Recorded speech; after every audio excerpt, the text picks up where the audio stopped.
Hi, I'm Carlo from MediaMeter.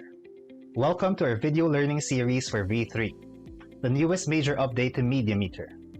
This new version adds a lot of new features to our pioneering media listening tool, and we'll be taking a look at all of these in this series of videos. Today we'll be learning how to set up a trial account, as well as our first topic bucket for monitoring. The first thing that you'll see when you go to the website is this login screen right here. If you haven't yet, click down here and enter the listed information to register. You'll then receive an email with a link that will let you verify your account. Once that's done, you'll be able to log in. I've already set up a demonstration account, so let me log in with that information right now. Now, once you've logged in for the first time, you'll be taken to our onboarding process, which is what you use to set up your first topic bucket. A topic bucket is a set of keywords that our software uses to find news articles, blog posts, TV clippings, and social media content on the topics that you care about. The first thing you'll need to do is to decide which kinds of media sources you would like to include in your searches. This will affect the price of your subscription once your trial ends. MediaWatch gives you all of your traditional publications, like newspapers, magazines, online news portals, blogs, TV, and radio. SharedView gives you social media networks, so that's Facebook, Twitter, Instagram, and YouTube. Once you've done that, simply click on Next. You'll be then asked to name your topic bucket. Now, the way to understand the topic bucket is it's simply a set of keywords that our software looks for in the article so that it will be included in your feed. So at this point, you should think about what is the large or rather general topic that you would like to monitor, and then from there we can become more specific as we enter keywords and further define it. So for example, we might be interested in the current quarantine that's going on here and around the world. So we could enter something like quarantine policy and click on Next. And then this is where we start entering keywords that will define that topic bucket. So if we are interested in the quarantine policies here in the Philippines, then we could start with something like quarantine or lockdown,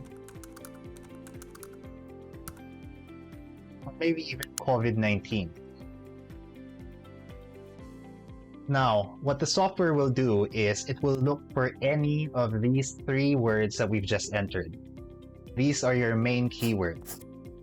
So what that means is an article has to contain quarantine or lockdown or COVID-19 to be included in your mentions feed. You can further define your topic bucket by using additional keywords. And these mean that these words that you enter here should appear alongside your main keywords for that article to be included in your feed. So for example, if we are particularly interested in policy, you could enter policy right here. You would also enter something like intervention or maybe government. So what that does is, apart from the article needing to have any of these three main keywords, it will also need to contain any of these three additional keywords. And then you can enter even more additional keywords with this button down here. And then finally, you can use excluded keywords so that the articles that contain these keywords will not be put alongside the other articles in your feed. Once you're happy with your keyword set, click on Next. You'll be then asked to assign that topic bucket to a category.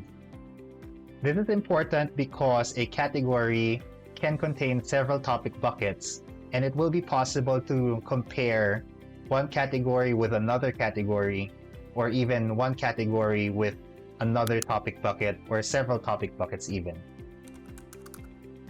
So let's just call our category Pandemic Response. Now, the final step here is to assign focus keywords to your bucket.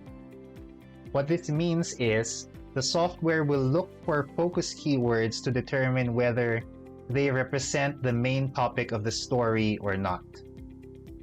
So for example, if your main keywords, should they be assigned as focus keywords, should they appear in a prominent part of the article, like in the headline, in the lead paragraph, or maybe they appeared several times throughout the article, then the software will decide that most likely they represent the main topic of the article. Otherwise, they will be counted as a mention rather than the main topic. So for this demonstration, we can just go ahead and check all three of our main keywords as our focus words.